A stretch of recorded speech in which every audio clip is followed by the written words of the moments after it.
ओम नमः सिद्धम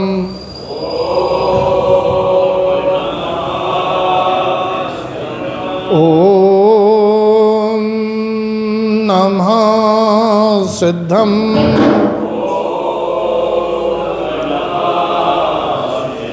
ओम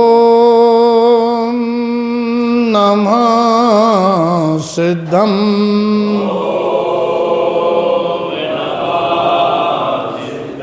शुद्धात्म देव की जय, पंच परमेष्टि भगवान की जय।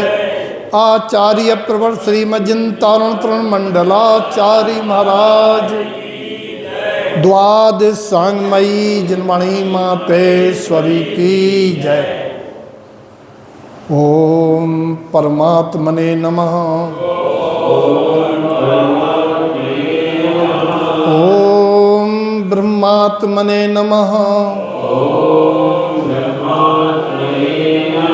ओम सिद्धात्मने नमः।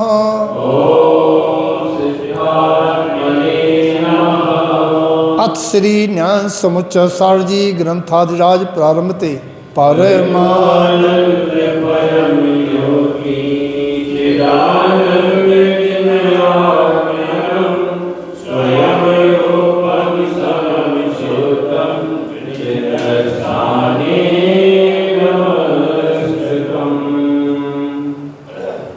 प्रातः स्मरणीय पूज्य गुरुदेव की वाणी ज्ञान का सार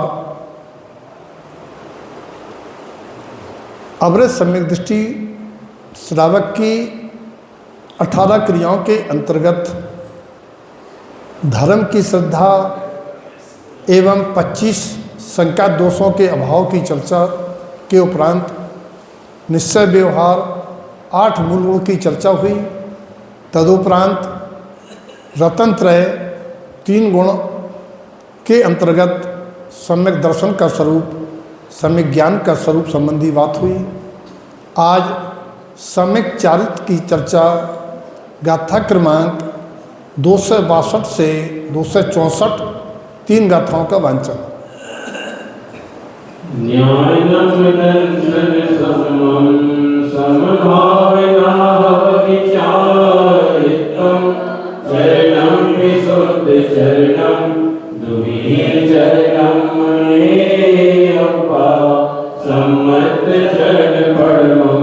संयम चरणं विहोय तुरीयं च सम्मत चरण शुद्धं पच्छादो संयमं शरणं सम्मत चरण शय्यं नंसनयानेन शुद्धभावं च कमलमय मुखं अखिलेन हन्ये पावनम्।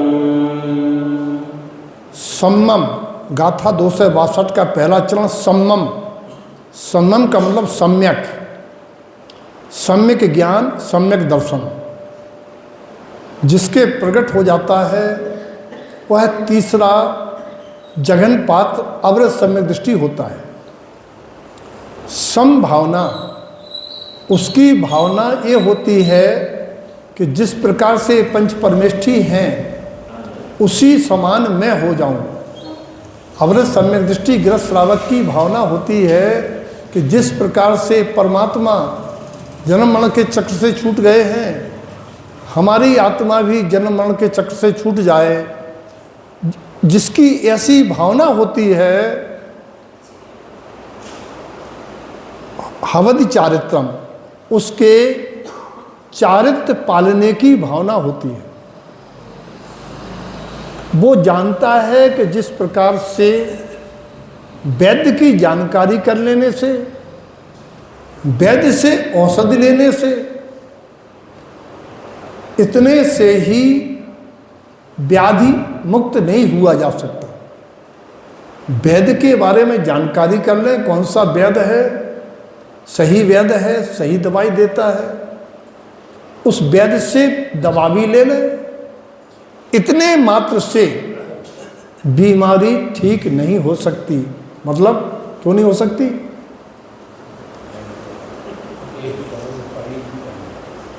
वैद अच्छा है और दवाई भी अच्छी है और लोग उस दवाई से भाव भ्रमण व्याधि से मुक्ति भी हुए हैं। तो व्याध अच्छा है, दवाई अच्छी है, रोग क्यों ठीक नहीं होगा? भैया कह रहे हैं कि बिल्कुल बात सही है कि दर्शन माने पक्का विश्वास है कि वैद्य सही है, ज्ञान पक्का है कि ये दवाई खाने से बीमारी मिटती है, लेकिन दवाई का सेवन किए बगैर बीमारी मिटने वाली नहीं है। ऐसा ही अवरत सम्यक दृष्टि सोचता है, जब तक हम पापों की दलदल में रहेंगे, जब तक हम मिथ्या मान्यताओं में रहेंगे, जब तक हम सुखी दुखी होते रहेंगे, जब तक निमित्तों को दोष लगाते रहेंगे, तब तक मेरा संसार के दुखों से मुक्ति मिलने वाली नहीं है। तो भावना अवधि चारित्रा, तब उसकी चारित्र को अंगीकार करने की भावना होती है।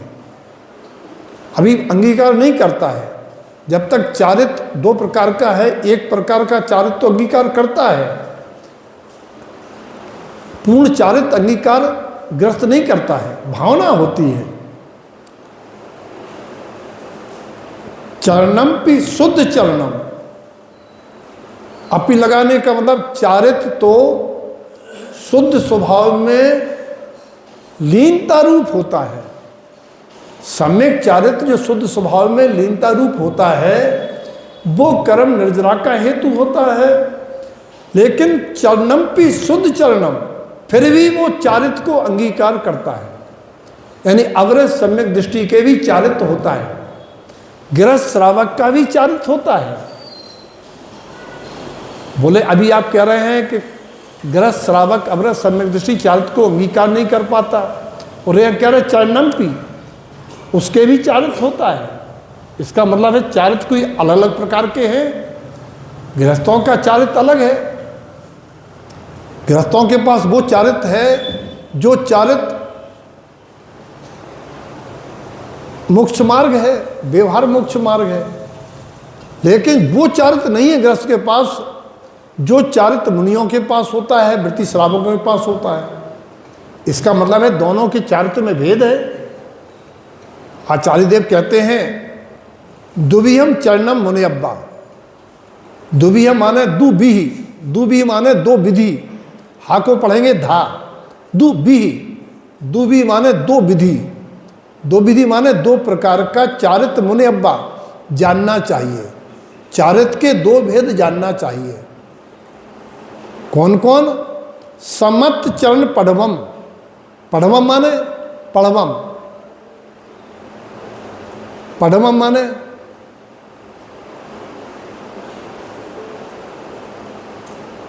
आप पढ़ते ना, पढ़वम कहीं पढ़ते हो?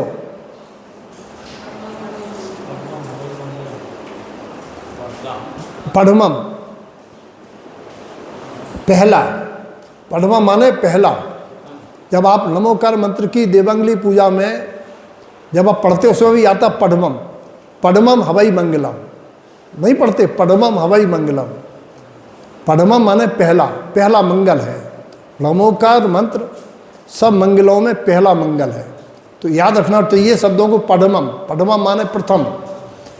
सम्मत चरण पढ़वम, सम्मत चरण का मतलब सम्यक्ता चरण, सम्यक्त्वा चरण। सम्यक्त्वा चरण का मतलब है सम्यक पूर्वक आचरण, सच्ची मानता सहित आचरण। सच्ची मानता सहित आचरण को सम्यक्ता चरण चारित्र कहते हैं। सच्ची मानता माने जहाँ देवपना है वहीं देव को नमस्कार करेगा, जहाँ गुरुपना है वहीं गुरु को नमस्कार करेगा, उसके पास जाएगा। जहाँ धर्मपना है वहीं धर्म मानेगा, उसको कहेंगे हम सम्यक्ता चरण चारित्र वाला अवरत सम्यक दृष्टि गृहस्थ। तो पहला है सम्यक्त्वाचरण, इसका उल्टा होता है मिथ्यात्वाचरण।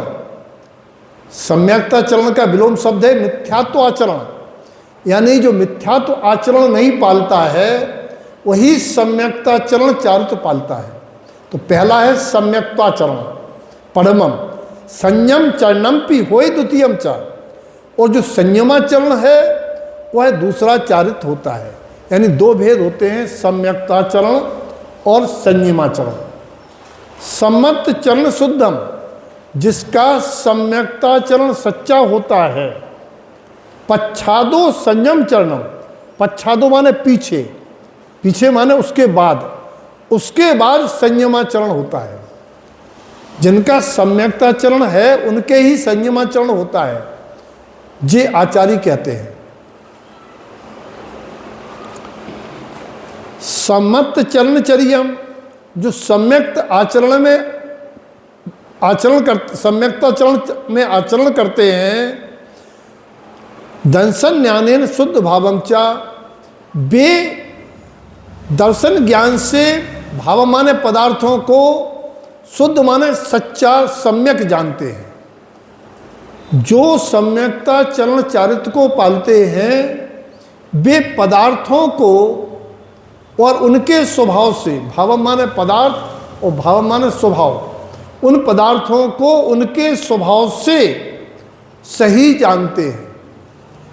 अगर कोई अजीब पदार्थ है, अजीब तत्व है, उसमें वे ज्ञान दर्शन नहीं जानते हैं और वे उनमें भगवान नहीं मानते हैं। जो श्रावक होते हैं, जिनको तत्वों की श्रद्धा होती है, जिनके अजीब तत्व, अजीब पदार्थ, जीव तत्व, जीव पदार्थ का बोध होता है, वे ज्ञान दर्शन विहीन पदार्थों में, जिनमें चेतना नहीं है, उन पदार्थों में भगवान नहीं मानते हैं और ना भगवान की वंदना करते हैं। ये लक्षण है सम्यक्ताचरण का। जहाँ देवपना नहीं है वहाँ को देव नहीं मानते, और जहाँ गुरुपना नहीं है, गुरुपना कैसे पता चलता? मेरे पास एक स्टैंड है, टूट गया, जुड़ गया, अब हम दूसरा स्टैंड लेंगे तो गुरुपना खत्म, हमारा गुरुपना खत्म। मेरे पास मर्यादित चदरा है, यदि हम चदरा लेते हैं तो मेरा गुरुपना खत्म। अपनी जितनी सीमा मर्यादा है उससे ज़्यादा सामग्री लेना, इसका मतलब अंतर में कछु की चाय है कि चलो जो मोड़ा के काम आ जाए। अंतर में कुछ की चाय है, उसे गुरु नहीं मानना। गुरु पहचान लेना कि ये लालची लोभी है, ये जनवाणी के विपरीत कथन करता है। अगर जनवाणी के विपरीत कथन करता है, लोभी लालची है और लोभ लालच में सही का सही नहीं कहता है, ऐसे लोगों को गुरु मान के उनके पास नहीं जाना है। तो ये परीक्षा है। सम्यक्ताचरण चारित्र पालने वाला दर्शन ज्ञाने शुद्ध भावम चा, वह पदार्थों को उनके स्वभाव से शुद्ध जानता है कि देवपना कहाँ होता है, गुरुपना किसमें होता है, धर्मपना किसे कहते हैं। इसीलिए ताड़पंथियों की मंत्र विधि में ये बात लिखी है। क्या लिखी है? यही जग रतन चार, इसीलिए लिखी है। और मनुष्य तो विवेक बिना, यदि जो विवेक नहीं है कि जिसमें दोष है वो देव मान, उसे देव माने, जाके और कचुकी चाय है उसे गुरु माने, और जिसके हृदय में करुणा नहीं है उसको धर्मात्मा माने, और जहाँ पूर्वापर का विरोध आदियंत 100 निर्वाह ना हो से शास्त्र माने, तो दर्शन मोहंदी मिथ्या दृष्टि श्रावक नहीं है तारणपंथी, नहीं है तारणपंथी। यदि देव गुरु साथ धर्म की परख नहीं है और कुदेव अदेव की मानता करता है, कुगुरु अगुरु को मानता है, तो जन्म से तो तारणपंथी है, मोक्ष मार्ग में वो तारणपंथी नहीं है। टटोलते ये जाना कि कहीं मेरी मानता तो नहीं है, तो सम्यक्ताचरण होगा, तो आप गृहस्थ श्रावक हैं, और नहीं तो धावक हैं। धावक, श्रावक नहीं, धावक। धावक माने इधर दौड़ रहा है उधर दौड़ रहा है। धावक माने दौड़ने वाला। काय के लिए? आवक। आवक के लिए धावक है, आवक के लिए धावक है, श्रावक नहीं है। श्रावक माने श्रद्धावान, विवेकवान, क्रियावान। जिसको विवेक है कि सांचा क्या है झूठा क्या है, और जिसकी सांचे में श्रद्धा है और झूठे से दूरी है, उसकी क्रिया मोक्ष का साधन है। और जो झूठे की क्रिया करता है वो श्रावक नहीं हो सकता है। यहां अमृत सम्यक दृष्टि श्रावक की बात चल रही है। हमारी पोल पट्टी तो आगे खुल है। अब हमारी भी बात भी आ है। अब हम आपकी कह रहे, पर हमें टटोलने आए कि हमारा क्या नियम है। और फिर साधु की भी पोल पट्टी खोल है। गुरु महाराज ने श्रावकाचार न्याय समुच्चय सार में तीनों पात्रों की व्यवहार और निश्चय दोनों प्रकार का स्वरूप बताया है। ये मान्यता की जो बात आई है, अगर आप सार्वजनिक जीवन में हैं और वहाँ ऐसे निमित्त उपस्थित होते हैं, उस समय अपना क्या कर्तव्य? देखिए, सार्वजनिक जीवन में अगर आप राजनीति में हैं, व्यापार में हैं, नौकरी में हैं, आपको वहाँ गांधी जी की फोटो पे फूल चढ़ाना पड़ रहा है। मान लीजिए आप टीचर हैं और 2 अक्टूबर आया और आपको गांधी जी की फोटो रख के वहाँ पुष्प चढ़ाना पड़ रहा है, तो आप व्यवहार है, ये एक क्रिया है। जैसे व्यवहार में कहते हो, व्यवहार की भाषा बोलते हो लेकिन मानते नहीं हो। कहते हो कि मेरा घर मेरा परिवार। लोकाचार चलाने के लिए, समाज में जीवित रहने के लिए आपको कोई कार्य करना पड़ रहा है और आपकी मानता नहीं है तो दोष नहीं है। मिथ्या तो मानता होती है, मिथ्या तो क्रिया नहीं होती है। आप अगर ये माना है कि ये हमारे राष्ट्रपिता थे और इन्होंने हमारे राष्ट्र को एक दिशा दी थी और हमारे एक शासन की व्यवस्था है, इसमें मुझे गांधी जयंती पर फोटो रखना है, तो वो आपकी जो सम्यक मान्यता चल रही है और आप समझ रहे हैं कि ये पूजा नहीं कर रहे, हम केवल एक श्रद्धा के सुमन चढ़ा रहे हैं और ये उसका प्रतीक है, तो आप उससे बच रहे हैं। मान्यता है कि ये भगवान है तो झूठी है। दोष लगता मानता का, लोकाचार करना पड़ता है भूमिका में। हम करें तो दोष है और मुनि करे तो दोष है। तो भूमिका अनुसार, लेकिन ये होना चाहिए कि मैं कब मुनि बन के इन ढोंग धतूरों से बच के एक शुद्धात्म देव के अनुभूति पूर्वक उसी में लीन रहें। तो यहाँ मान्यता नहीं है तो दोष नहीं है। सारा खेल मान्यता का है। हम माताजी कहते हैं, लेकिन मानता तो यह है कि हमारी मताई चली गई, तो मताई कहना, माताजी कहना व्यवहार इसलिए है कि हम अपने से बड़ी उम्र वालों को माताजी के तरह सम्मान दें, तो ये व्यवहार है। हम बहन जी कहें और जा जुगाड़ में रहें कि इनको पर्स गायब कर देवें या कुछ हम गलत हरकत करें और कहें बहन जी, तो व्यवहार भी नहीं है। तो व्यवहार केवल एक नैतिक सदाचार आचरण का साधन है। व्यवहार ये लोक व्यवहार है, ये मोक्ष मार्ग का व्यवहार नहीं है। तो एक निश्चय होता है, एक व्यवहार होता है, एक लोक मानता का लोकाचार होता है। तो लोकाचार यद्यपि लोकोत्तर का शत्रु है, लेकिन मान्यता से, मान्यता झूठी नहीं है तो मिथ्या तो नहीं कहेंगे। मिथ्यापना, झूठपना है नहीं और हम उसको सही पना मान रहे हैं तो मिथ्या।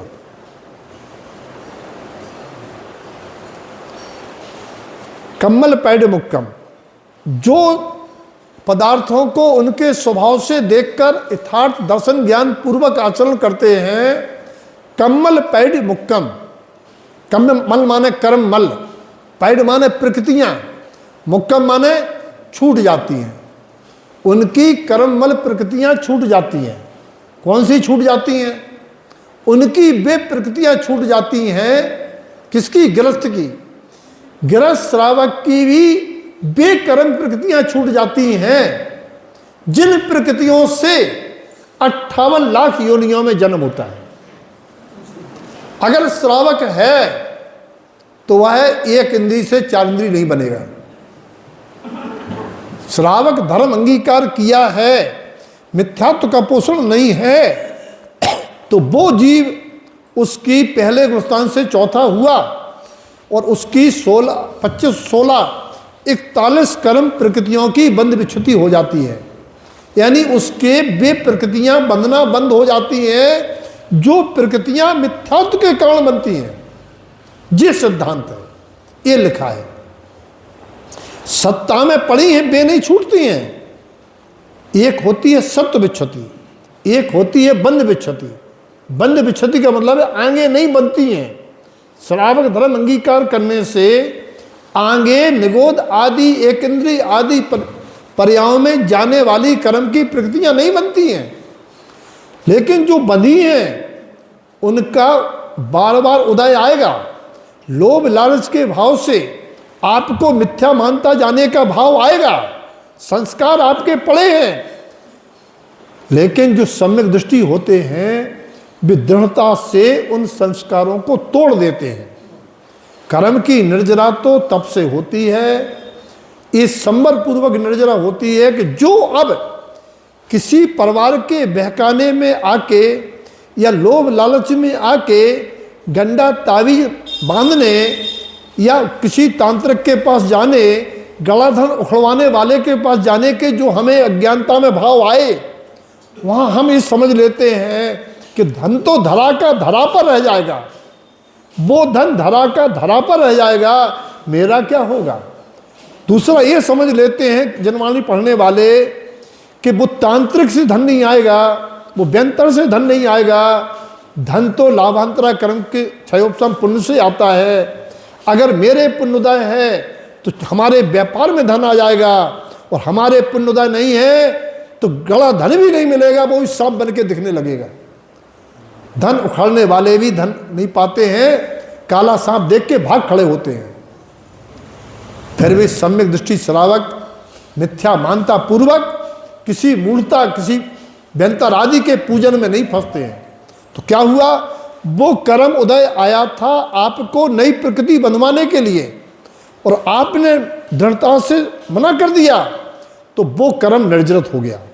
जिस कर्म के उदय से अगला कर्म बनने वाला था, मिथ्यात्व के कर्म से मिथ्यात्व बनता है।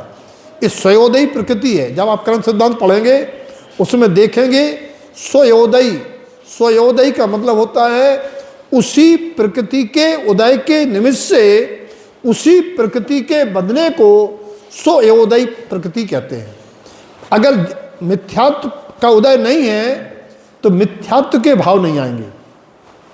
मिथ्यात्व कर्म प्रकृति का उदय नहीं चल रहा है तो मिथ्यात्व पोषण के भाव नहीं आएंगे। जीवों को मिथ्यात्व पोषण के भाव तभी आते हैं जब उनकी मिथ्यात्व प्रकृति का उदय रहता है। ये सिद्धांत है। अनंतबंदी कसाय के उदय में ही अनंत अनुमान होते हैं, अनंत इच्छाएं होती हैं। और जब अनंतबंदी कसाय इच्छा हो जाती है तो उसको संतोष वृत्ति आती है, और जितने जो मूलताएं हैं मानताएं हैं उसी के होती हैं जिसकी अनंत इच्छाएं हैं, जिनको चाहिए हमें ये मिल जाए ये मिल जाए। और सम्यक दृष्टि श्रावक संतोष वृत्ति रखता है। ये अंतर है।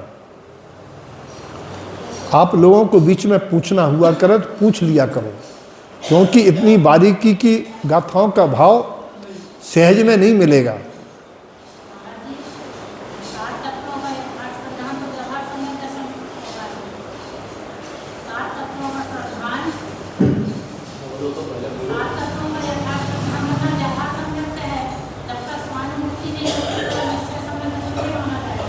बराबर व्यवहार सम्यक दर्शन भी, व्यवहार सम्यक भी मिथ्या से बचाता है। तो व्यवहार में एक हमारा सिद्धांत बैठ गया, निश्चय नहीं भी हुआ। अभी हम नहीं कह सकते हमें निश्चय है, और हम नहीं कह सकते किसी को है। हम ये नहीं कह सकते हैं कि हमें निश्चय सम्यक दर्शन हुआ और आपको हुआ, मैं नहीं कह सकता। लेकिन मैं ये कह सकता हूँ हमें व्यवहार सम्यक दर्शन है, क्योंकि व्यवहार में मैंने तत्वों का स्वरूप जान के झूठे को झूठा स्वीकार कर लिया और सांचे को सांचा स्वीकार कर लिया। अचेतन को अचेतन स्वीकार कर लिया, चेतन को चेतन स्वीकार कर लिया। रागादिक परिणति होती है, लेकिन रागादिक परिणति को मैंने हे स्वीकार कर लिया। कसाय से कर्म बनते हैं ये मैंने जान लिया, लेकिन होगी क्यों होगी? कसाय 16 प्रकार की होती है, हमारी 8 प्रकार की छूटी है, ये ऑप्शन है। अभी हमारी 8 कसाएं उदय में रहती हैं, लेकिन उनकी मर्यादा है कि हमें लोभ आएगा, हमारा लोभ घंटे 2 घंटे, दिन 2 दिन 3 दिन में मिट जाएगा। हमारा लोभ बना नहीं रहेगा। हमें अभिमान आएगा, हमें अहंकार आएगा, हमें स्वाभिमान जगेगा, लेकिन हमारा स्वाभिमान ऐसा नहीं होगा हम अपने स्वाभिमान के लिए किसी का घात कर दें, क्वालिटी बदल जाएगी। तो ये व्यवहार सम्यक दर्शन भी, व्यवहार सम्यक भी हमें कुमार्ग बचाता है। कुमार्ग तभी होता है जब हम जीव अजीव का भेद नहीं कर पाते। इस शिविर आपका छोटा मोटा नहीं चल रहा, इस शिविर की बड़ी महिमा है। अगर आपने 2700 के बारे में जान के स्वीकार कर लिया कि मैं कौन सा तत्व हूँ, कौन सा पदार्थ हूँ, कौन सा अस्तिकाय हूँ, और दूसरे जानने से मुझे क्या करना है, यदि उसके प्रयोजन समझ में आ गए तो आपका सिर कभी किसी अन्य देवी देवताओं के सामने नहीं झुकेगा। और नहीं झुकेगा तो आपका मन स्वभाव सफल हो जाएगा, वरना पुण्य के उदय में आपका ये भाव तो ठीक चला जाएगा, आगे दुर्गति हो जाएगी। कुछ कहना हुआ करे, क्या लिया करो।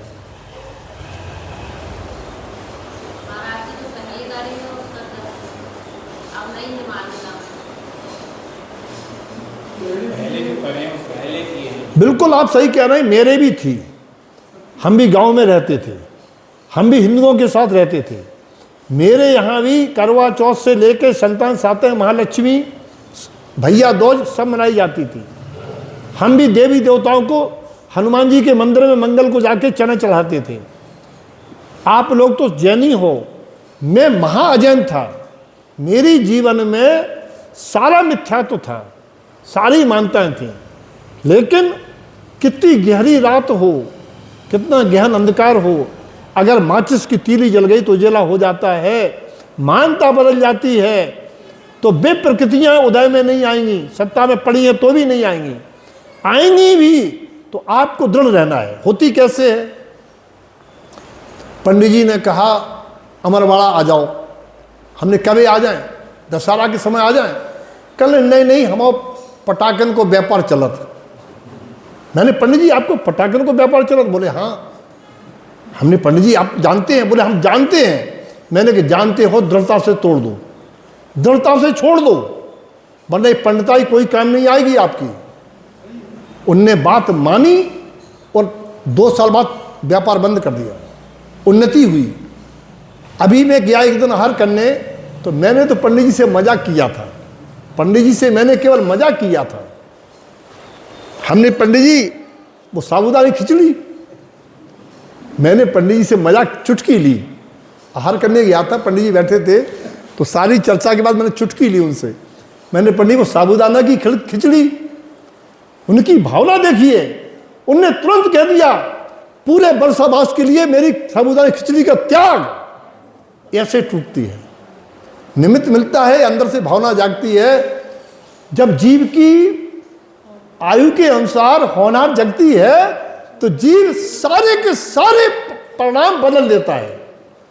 अगर उनको अच्छी गति में नहीं जाना होता तो मुस्कुरा के कहते हाँ ठीक है, आप कतराओ, हमारी नहीं छूटा वो साबूदाना खिचड़ी। तो ये होता है निमित्त नैमित्तिक संबंध, जीव की भावी होनहार से त्याग की भावना,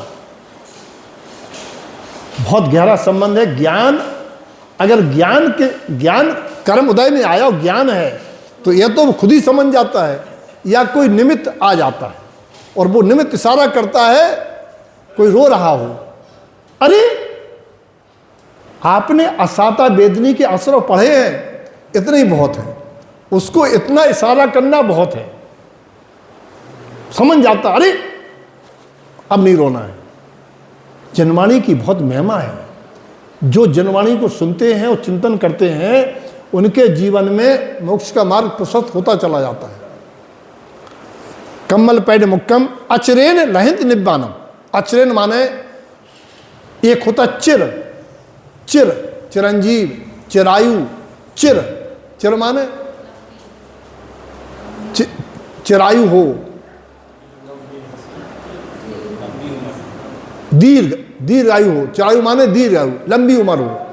अचिर माने कम समय, चिर माने चिरकाल, चिर माने अधिक, अचिरेण माने कम समय में। कम समय में बेजीव निर्माण को प्राप्त हो जाते हैं, अचिरेण चिर। अगर आपको हिंदी आती है तो आप तुरंत अर्थ लगा लेंगे अचिरेण माने क्या है। अल्पकाल में, अल्प समय में, 10 भाव में, 8 भाव में, 7 भाव में, जय भाव में नहीं, अचिरेण। अब यहां पढ़िए गाथा क्रमांक 265 से 268।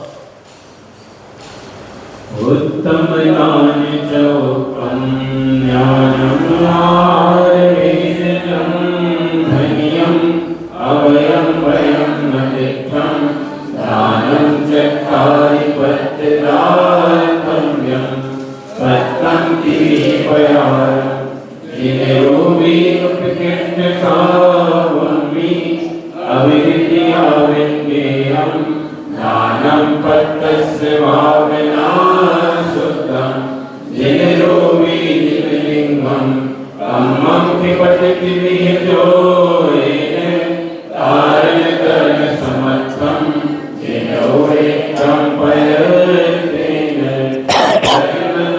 संयुक्तं ज्ञानं जायन्ति शुद्धवापानं आरतियोदनदिक्तं धर्मं सुखं च ध्यानसंयुक्तम्।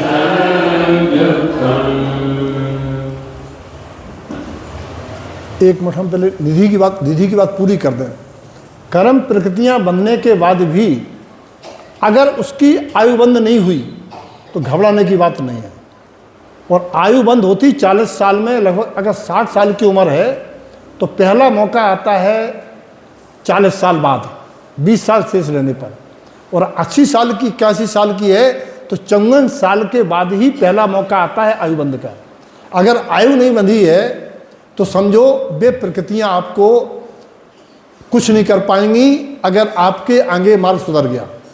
कथनचित आयु बंध गई, अगर मान लो आपकी आयु बंध गई मिथ्यात्व से, एक इंद्रिय की निगोद की, मान लो आपने तीव्र मिथ्यात्व का पोषण किया, निगोद की बन गई, तो निगोद की आयु नहीं होती है, आयु होती है त्रियंच की। त्रियंच में निगोद आता है। और जो आपने अभी शिविर में पढ़ा था संक्रमण, संक्रमण का मतलब है त्रियंच आयु बन गई तो त्रियंच आयु तो मिलेगी, लेकिन वो संक्रमण करके एक इंद्रिय से हटके वो धर्म मार्ग में लगने से या तो शनि पंचेंद्रिय कर्म भूमि का बनेगा और या भोग भूमि का त्रियंच होगा।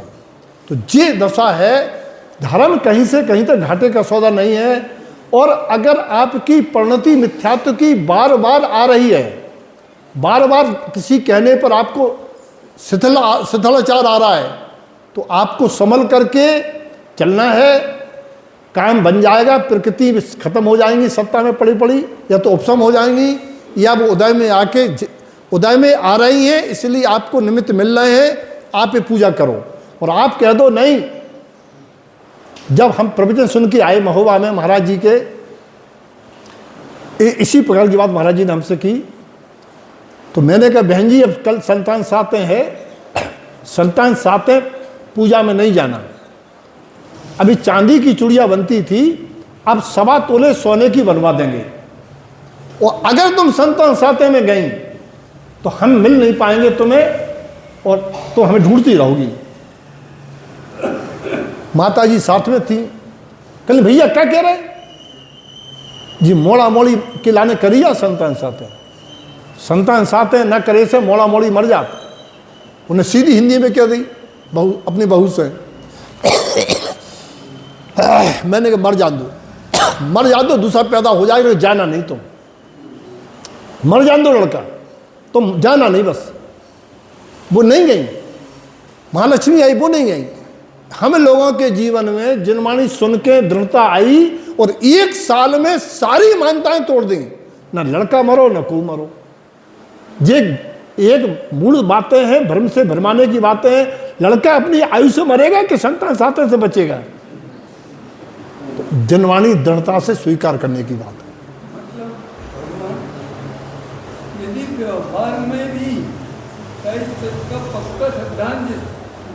बाबू जी को हो जाएगा, उसकी निश्चित ही निश्चय बनेगा बनेगा बनेगा। कह रहे हैं सम्मत चरण पड़मम पच्छादो संयमम चरणम। जिनका सम्यक चरण होता है उनके जीवन में संयम चरण आता है। इस भाव में नहीं आ रहा तो अगले भाव में आएगा। अवरे सम्यक दृष्टि मुनि बन के मोक्ष जाएगा, क्योंकि मोक्ष का मार्ग तो मुनि बन के है, केवल ज्ञानी होके है। तो गुरुदेव कह रहे हैं सम्यकता चरण आधार है, मूल है। और लेकिन लोकाचार बाधा नहीं है। लोकाचार में मानता नहीं जुड़ रही है तो लोकाचार में मिथ्यात्व नहीं हो रहा। जाने आने से मिथ्यात्व नहीं है। किसी जगह दोस्ती से जा रहे हैं, किसी काम से जा रहे हैं, वो मिथ्यात्व नहीं है। सब्जी की दुकान पे आलू भट्टा बिक रहा है तो आलू भट्टा बिक रहा है सब्जी की दुकान पे, वो दोषपूर्ण नहीं है। सब्जी की दुकान पे आलू प्याज बिक रहा है, वो दोषपूर्ण है क्या? कि आलू प्याज लेने की रुचि और लेना दोषपूर्ण है। सब्जी की दुकान पे आलू प्याज बिक रहे हैं तो वो लेने की रुचि या लेना दोषपूर्ण है कि आलू प्याज बिकना दोषपूर्ण है? आप अगर सब्जी की दुकान पे लौकी लेने गए और वहाँ आलू प्याज बिक रहा है तो आपको दोष लग गया क्या? सब्जी की दुकान पे आलू प्याज देख के दोष लग गया क्या? कि आलू प्याज की रुचि और आलू प्याज लेने खाने से दोष लगेगा। ऐसे ही लोक व्यवहार की बात, लोक व्यवहार में जाने आने से दोष नहीं लगता है। जाने आने के पीछे जो आपका अभिप्राय है, जाने आने के पीछे जो आपकी मनसा है कि भैया उनको काम बन जात और हमारा भी बन जाए, तो दोषपूर्ण है। तो पंडित जी ठीक है। हम भी जैसे आप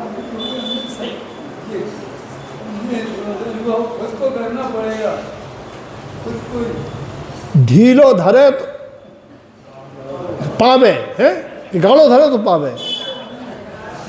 गाढ़ो धरे तो पावे कि ढीलो धरे तो पावे? गुरु महाराज कह रहे थे किस है, उनने देखो, गुरु महाराज देखा था दे धीमे से कह देते, एक आदमी गैया को दूध दूके आओ और बाकी गैया के सार में गौशाला में गोबर पड़ो तो, गैया के बाथरूम भी पड़ो तो, वो रपटो और बाको पूरी दूध की बाल्टी बह गई। गैया दूके आओ और बा ने बाको पैर गोबर में पड़ो रपट गो, सो पूरा दूध की बाल्टी डरी डरो। गुरु महाराज ने देखो, उनने कह दी प्रवचन में, गाढ़ो धरे तो पावे ढीलो ना पावे। अगर तुम 5 रुपए के चल हो तो तुम्हारी दूध की बाल्टी बचे, और नहीं तुमने रपट गए दूध की बाल्टी फैल गई तुम्हारी। जब जनवाणी सुन के अगर तुम दृढ़ता लाए तो तुम्हारा काम बने, वो जो अच्छी बेहू अच्छे तो ना बनो। गुरु महाराज ने जो सूत्र लिखे थे, बड़ी प्यारी भाषा लिखते थे गुरु महाराज। एक जने गुरु महाराज कल लगे, कर्म की निर्जरा तप से होती है। अब गांव वाले मल्हारगढ़ में कल लगे महाराज तप का कुआं था। कल लगे चरई प्याई नाइन करे, चरई प्याई नाइन करे, ऐसी सीधी भाषा लिखी, चरई प्याई नाइन करे। अब बुंदेलखंडी है, चरई प्याई नाइन करे। बोले क्या मतलब महाराज? कल तुम्हारी गैया भैंसिया कोनो दिना चरई प्याई नहीं करत? बोले हाँ महाराज, कोनो कोनो दिना वो चरई प्याई नहीं करत, ना पानी पिया ना भूसा खात पैरत। कहने लगे जितना तुम ना खाओ पियो उतना तुम्हारा अनशन है, उपवास है। जितना तुम्हारी चरई प्याई ना होए, ना पानी पियो ना भोजन करो, चारे आहार को त्याग है तो उपवास है। और वो उपवास भी लांगने भी हो सकत, लांगनन में भी नहीं खाद पिया। वो उपवास लांगने भी हो सकत, उपवास भी हो सकत। बोले जो महाराज क्या सो? कहले कछु औरतें लड़ जाती पति से तो भी न खाती न पीती पई रहती को भवन में, तो बाको नाम उपवास क्या दें का? बाको नाम उपवास क्या दें का? बताओ भाई, पति से लड़के को भवन में पड़ रही के कई बन के कि न पी रही न खा रही, तो बाको नाम उपवास क्या दें का? है? बोले वो तो नहीं खा रही, कर्म हार तो हो रहा है। जौन उपवास में कर्म आहार ना हो गए वो उपवास कहो जाता। उपवास है ताश खेल रहे, उपवास है पिक्चर देख रहे, उपवास है पिकनिक मना रहे, उपवास है घूम रहे, क्रिकेट खेल रहे, कह रहे हम तो उपवास करें। उपवास का मतलब है उस समय जाप करो, चिंतन करो, स्वाध्याय करो, तत्व चर्चा करो, जितना उपवास पूरा हो। आजकल लोग उपवास तो करत हैं, लेकिन अपनो उपयोग को बास दूसरे में करत। जी है मोक्ष मार्ग में उपवास।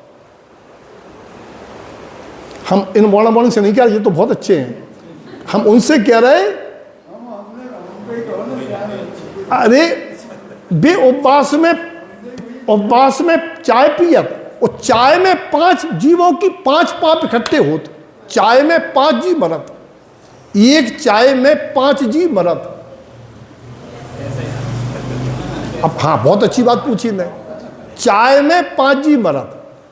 सबसे पहले गैस में लाइटर लगाओ, सो मरी अग्नि का है। गैस में लगाओ लाइटर, सो मरी अग्नि का है। और धर दो पानी भगवनिया में, सो मरो जल का है। और खोली हवा चली, सो मरो वायु का है। और डारी पत्ती, सो मरगो वनस्पति का है। और धर दो जमीन में, सो मरगो पृथ्वी का है। हैं? विचार करियो। उपवास में चाय, उपवास में चाय। अबे व्रत आ रहे ना, अबे व्रत आ रहे, लोग कहेंगे हम तो उपवास करें, वो चाय पिए 3 बार, 5 जीव मर गए। तो विचार करियो भैया। लेकिन ये बात शक्ति प्रमाण है। अगर शक्ति बने तो फिर सामान जल पी के रहो, भाई अपनी अपनी भूमिका है। बोले दिव्यानंद आप, बोले हम तो भैया 2 चीज खे हैं, हम और न चले पानी में। तो भैया अपनी अपनी शक्ति है, शक्ति तस के उपवास होता है। ये नियम नहीं है कि हम भूखे रह के उपवास करें। हम नहीं करत, आपसे कब भूखे रहो, हम नहीं रहते, हम तो खा के उपवास करत हैं। हम तो खा के उपवास करत, आपको भूखे रह करने हो, भूखे रह करो, हमसे न कहियो, हम पे नहीं बनत। काय से हमें बहुत इतो बुरो लगत कि भोजन तो 20 रुपये जाको, और बादाम अखरोट मुनक्का 50 रुपये जाके, कितो प्रपंच है, कितो प्रपंच है। उपवास करने तो फिर जी फली और बादाम कछू ना खाओ तो उपवास वो निखरो कि सकरो, निखरो सकरो नहीं निखरो। इस बनियन ने ऐसी बातें निकाल दी जो जनवाणी में क्यों नहीं लिखी, सकरो निखरो। भैया इसे कह दे कि विचार करिए। मान्यता की बात आई कि दूसरे व्यक्ति कर रहे हैं, वो फल रहे हैं, हमें नहीं करना है। और ये मान्यता भी गलत है ना कि वो कर रहे हैं तो फल रहे हैं। जी उनको मिथ्या मानता इसलिए है कि उनको कर्म सिद्धांत का ज्ञान नहीं है, उन्हें लाभांतराय के क्षयोपशम का ज्ञान नहीं है, उन्हें पुण्य पाप का ज्ञान नहीं है। हमने एक दिन कहा था ऊपर, बड़ा उल्टा खेल है। जो धर्मात्मा होते हैं, पुण्यात्मा होते हैं, जो धर्म करते हैं, पुण्य करते हैं, मंदिर आते हैं, जाप करते हैं, वृद्धवास करते हैं, उनके जीवन में परेशानी ज़्यादा आती है। उनके जीवन में परेशानी ज़्यादा आती है। जो पाप करते हैं वे फलते हैं, ये प्रायः देखा जाता है। पापी फलते फूलते हैं, पुण्यात्मा परेशान रहते हैं, ये प्रायः देखा जाता है। और लोग फिर भ्रम में पड़ जाते हैं और पुण्य छोड़ देते हैं। तो ये बात पूछ लेना ऐसा होता क्यों है। अगर कोई बिटिया धार्मिक संस्कार की है तो बाकी संग में ज़्यादा प्रॉब्लम आती है, और कोई बिटिया खराब है तो बाकी अच्छी जीवन जीते हैं। हर लगाना धर्म के मार्ग में चलने वालों में ज़्यादा परेशानी आती है, और पाप के मार्ग में कम परेशानी आती है। अब फिर पूछ लेना, चलो अब गाथा हो जाए।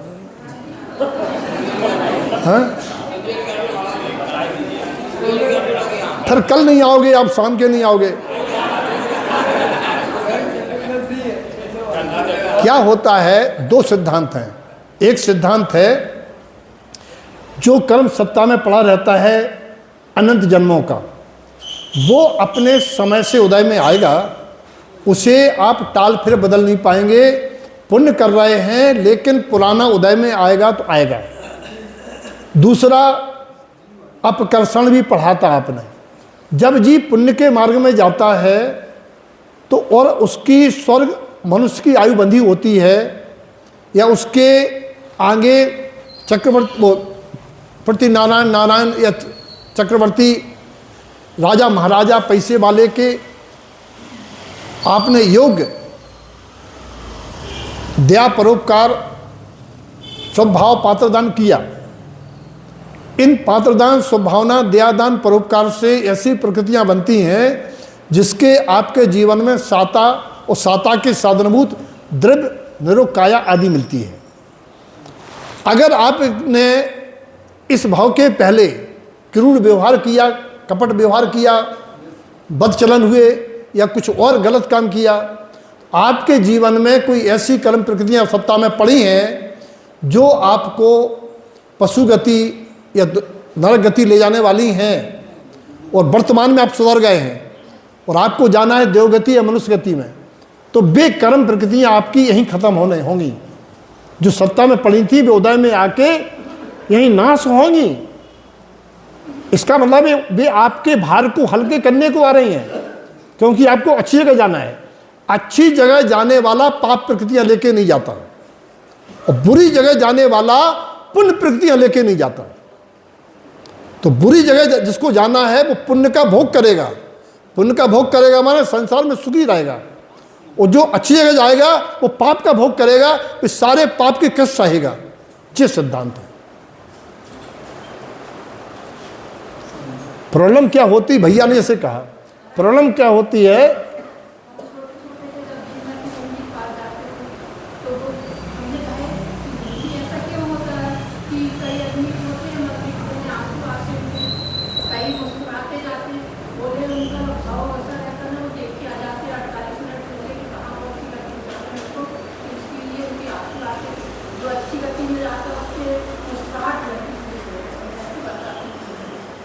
जीव के अंतिम समय के भाव जो हैं उसके चेहरे पर दिखाई देते हैं। एक है मारणांतिक समुद्घात, और मारणांतिक समुद्घात का मतलब है कि जब जीव मरण को प्राप्त होता है तो मरने के अंतर मुहूर्त में, मरने के 48 मिनट पहले से लेके 1 मिनट पहले तक, कभी भी अंतर मुहूर्त में वो जीव के प्रदेश कुछ पूरे शरीर के प्रदेशों से निकले बगैर कुछ प्रदेश उस स्थान पर जाएंगे जहां उसे जन्म लेना है। उस गति में जाएंगे, उस घर में जाएंगे, उस घर को देखेंगे, उस घर का वातावरण देखेंगे। अगर वो देवगति गया, उसे लगा कि यहाँ से ज़्यादा वीआईपी व्यवस्था देवगति में है, सुख सैया है, सब सुविधाएं हैं, दिव्यांगनाएं हैं, या जो जो भोग सामग्री है बिना करें सब मिल रहा है, तो वो वहाँ जाके अच्छा प्रसन्नता का अनुभव करता है। वो प्राण वहाँ गए प्रदेश और लौट के आए, और लौट के आए वो जीव गया। निकले प्रदेश, वहाँ गए और लौट के आए, और लौट के आए जीव, पूरे प्रदेश एक साथ निकल गए। तो जो देख के आया है उसके अनुसार उसको आकुलता संतुष्टि होती है, और आकुलता होती है, घबराहट होती है, तो 2 काम हो सकते हैं, नीचे मल छूट सकता है और चेहरा विकृत हो सकता है। पशुगति में गया तो पशु जैसा चेहरा हो सकता है, और देवगति में गया तो आप देख के नहीं कह सकते जो डेड है कि जिंदा है। किसी किसी की बॉडी को देख के आप ये अनुमान नहीं लगा सकते हैं। अगर नाक में रुई ना लगी हो, कुछ ना हो, या लेटा हो, तो आप कोई रो ना रहा हो, बैठा ना हो, अकेले लेटा हो, तो आप देख नहीं सकते। मान लो कोई रास्ता में जा रहा है, पेड़ के नीचे सो रहा, और पेड़ के नीचे सो गया और मर गया, लेटे लेटे मर गया, और आप जा रहे हैं, तो आप कथनचित जब तक उसकी सांस नहीं देखेंगे, हिलाएंगे डुलाएंगे नहीं, तो आप पता नहीं लगा सकते ये चला गया। तो चेहरे की जो भाव भंगिमा है वो मरणांतिक समुद्घात के बाद होती है, और उसमें भी आयु के हिसाब से है कि आयु के हिसाब से यह है कि उसकी आयु जहाँ बंद है वहाँ जाएगा। अंत समय में, हाँ, अगर आयु बंद नहीं है, अगर उसकी आयु बंद 8 अपकर्ष काल में नहीं हुआ और उसकी आयु अंत समय में बंधनी है, तो वो अच्छी निमित्त में मिलेगा, और उसकी आयु अंत समय में ही बन सकती है, और यह आयु बंद पहले भी हो सकता है। कुछ जीव ऐसे हैं पहले बहुत अच्छे होते हैं, बीच में माहौल से खराब हो जाते हैं। अब जो पहले आयु बंधी है अच्छे माहौल में, तो उसे जाना तो ही पड़ेगा। बीच में खराब भी हो गया तो उसे अंत समय में सुधरना पड़ेगा, क्योंकि उसे जाना है। सुधार के निमित्त मिले और वो जी अच्छी जगह जाएगा। तो दोनों बातें हैं, बद्धायुष्क है तो अंत समय में सुधर जाएगा, और बद्धायुष्क है और नरक जाना है, नरक जाने की आयु बंधी है, और उसे तीर्थंकर मिलने का प्रसाद मिल गया कि तीर्थंकर होगा, छाया सम्यक दर्शन हो गया। अब नरक जाना था तो सुसाइड करेगा। जब भगवान होने वाला जीव सुसाइड कर सकता है, तीर्थंकर ने कह दिया कि भगवान बनेगा, आगामी तीर्थंकर होगा, छाया सम्यक दर्शन हो गया, और फिर भी सुसाइड कर रहा है। क्यों? क्योंकि उसे नरक जाना तय था। तो ये बहुत सारी गलत है। ये धर्म की शरण और सम्यक के अलावा इस जीव को कोई सहाय नहीं है, कोई काम का नहीं है।